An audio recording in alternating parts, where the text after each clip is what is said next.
তুমি এটা বললে কাজে লাগবে। হুম। তর্ক করাই রে তো।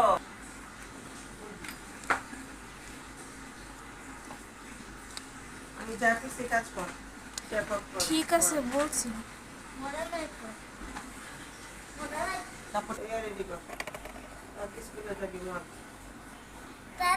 সন্ধ্যার সময় বলতেছ রাতে বলো তো একটা সন্ধ্যা কিসের সন্ধ্যা? রাত হয়ে গেছে। মিথ্যা কথা বলছি।